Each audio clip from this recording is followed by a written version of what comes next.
Uh, Assalamu alaikum students. Let's continue our chapter. We are doing weather and climate, and today we'll start with the new topic, and that is the last topic of the chapter, monsoon and equatorial climate. Okay, before starting the new topic, let's recap the before starting the new topic.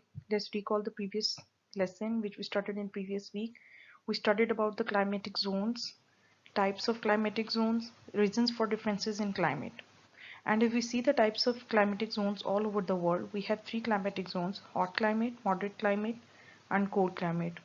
And when we studied these all zones on the globe, we called it or we named it as torrid zone, temperate zone, and frigid zone. Torrid zone located at the equator, temperate zone located at the Tropic of Cancer, 23.5 degrees north, and frigid zone located at the North Pole and South Pole, that is the 66.5 degrees north. And when we studied about the reasons for differences in climate all over the world, we have three basic reasons: latitude, altitude, and distance from the sea. And we already studied all these reasons in detail in previous lesson, that how the latitude affects the change in climate all over the world, how the altitude affects the change in climate all over the world and different areas of the world, and distance from the sea, the areas which are located at the sea, how the climate fluctuates in different time period in these areas who are located at the distance from the sea. Start at today's topic, that is that both topics are the last topic of this chapter: monsoon climate and equatorial climate. So objectives of today's lesson are, and we I hope so we achieve this lesson at the end of the topic: define monsoon, explain the characteristics of monsoon climate and reasons for the monsoon climate, describe the characteristics of equatorial climate and reasons for the equatorial climate, and the last one is the differentiate between the monsoon and equatorial climatic characteristics. Okay, let's start with the monsoon climate. First of all, we have to understand the word monsoon, from where it comes from. Monsoon is basically the Arabic word which means mawsum, seasons. As in Pakistan we have four seasons: summer, winter, autumn, and spring. So summer and winter season, the monsoon wind blows in opposite direction. If we recall the previous lesson, we have studied that wind moves from the area of high pressure to the area of low pressure, and in summers it moves from the area of high pressure to the area of low pressure. So we have two types of monsoons: southwest monsoons and northeast monsoons. The wind which brings rainfall in summers, we called it the southwest monsoons, and the wind which bring rainfall in winters, we called it the northeast monsoon. And if we study deeply, the summer rainfall is heavily associated with the heavy rainfall, and it happens between April and September. As in Pakistan, if we attach this topic with Pakistan, we have summer monsoon in mid of the July, and it ends at the first week of September. Monsoon type of climate, we have basically the different types of seasons. That seasons, like in Pakistan we have four seasons. So monsoon winds are seasonally reversed and driven by temperature and differences between the land and sea. They blow towards the heart of the continent and they blow towards the sea in winter. Southwest monsoon, that how the southwest monsoon brings rainfall in summers. Southwest monsoons are the giant sea breezes, okay, and that starts from sea to land, from the area of high pressure to the area of low pressure, and the air from land rises upwards and it changes into water vapors. A condensation takes place, and in the form of water droplets it came back to the earth's surface. Same is the case northeast monsoons. Northeast monsoon blow from the land towards the sea. Basically, they blow from the land to sea, from the area of high pressure to the area of low pressure. Land is the high pressure area and sea is the low pressure area. Okay, during winter, high pressure created at the Tropic of Cancer, and winds blow from land to sea, not from sea to land, and which is the low pressure area.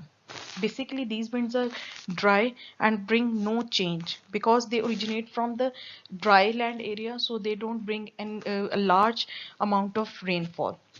And if we see if we studied about the direction of wind or origination of the wind, monsoon wind, it blows from Bay of Bengal, and after crossing the Bangladesh, North India, it enters into Pakistan from the northern Punjab in July. What are the major characteristics of monsoon? The major characteristics of monsoon are three. There are three seasons. November and to Feb it's cool and dry. March and May it's hot and dry. And in June and October it's hot and wet. And throughout the year we have a fluctuation in the amount of rainfall. Monsoon climate in Pakistan. I relate this topic with the monsoon climate in Pakistan because it's easy to understand the monsoon winds, that how the monsoon brings rainfall in Pakistan. So it comes from in early July and continue to September, and eastern part receive more rainfall. And in northern Punjab, while the secondary southern Punjab and Sindh, the highest rainfall during the monsoon season we have in Murray, 850 millimeters. Okay, before starting the equatorial climate, factors affecting the monsoon. The three factors which affect the monsoon are latitude, altitude, pressure, and wind. Latitude is an angle which ranges from 0 degrees at the equator to 90 degrees. Altitude is the angular distance of a heavenly body above Earth's horizon. And pressure of the wind, most important part. Without the pressure of the wind, it's not possible to bring rainfall from one area to another area. Pressure is the amount of force exerted per unit of surface area. Basically, it always decreases vertically with the height and is exerted equally in all directions. Now, let's start with the next topic, that is the equatorial climate. That what is the equatorial climate? It's basically the tropical rainforest. You already studied the tropical rainforest in sixes when you studied the chapter natural vegetation all over the world. So the areas which are located at the equatorial belt, we called it the equatorial climate. So you people already know about the equatorial climatic conditions, that what type of climatic conditions prevails in this region and what type of vegetation grows in that region. And according to the vegetation, you already studied the climatic conditions, that they required heavy rainfall, moderate temperature, they are evergreen, and we called it the tropical rainforest. It starts from the 5 degrees to 10 degrees north of the south, and the areas which covered the equatorial region is the Amazon, the Congo, Malaysia, the Eastern Indies. And it also influences the trade winds, that the ship moves easily from one continent to another continent, from one country to another country. And the other areas, because of altitude they cover, is the Cameron Highlands in Malaysia, Kenyan Highlands in East Africa. See the map, the red highlighted areas shows the hot wet equatorial regions. This is the complete belt of the equatorial region, that how the equatorial region located. Characteristics of the equatorial region. There are no seasons. Temperatures vary very little throughout the year. The average daily temperature is 23 to 26 degrees Celsius. Rainfall is heavy throughout the year. Rainfall is convectional, occurring nearly every day. Okay, if we see the average daily temperature, at the daytime the temperature is 30 degrees Celsius, and at night it's 23 to 26 degrees Celsius. Vegetation of equatorial climate, they are evergreen. Rivers of the equatorial climate, the major rivers are the Amazon in South America, and they are obviously it visits by the different tourists who evergreen who want to visit the evergreen forest. Reasons for equatorial climate: angle of the sun, convectional currents, distance from the sun. That how the angle of the sun, as the equatorial climate located at the equator and it comes directly under the sun, so there is no change in season, and they have direct sun rays all over the year.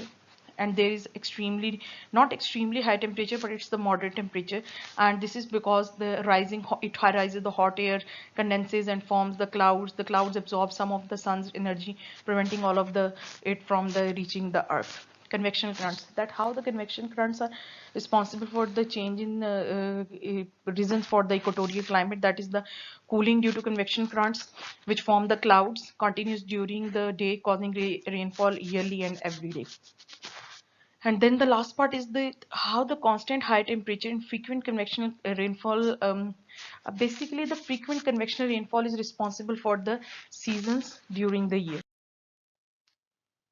Okay, that is the end of the lesson. And if we peek at the lesson, all the lesson that what we have studied in weather and climate, we studied about the effects of weather on people life, the factors affecting the weather, the measurement of elements of weather, weather forecast and cyclones, the reasons for differences in climate, and the last one is the monsoon and equatorial type of climate. An assignment is attached with your folder, and you have a worksheet of all the all complete chapter, and you have to solve it on your notebooks and paste that worksheet on your notebooks. And secondly, I also attach few links to understand the differentiation between the monsoon climate and equatorial climate.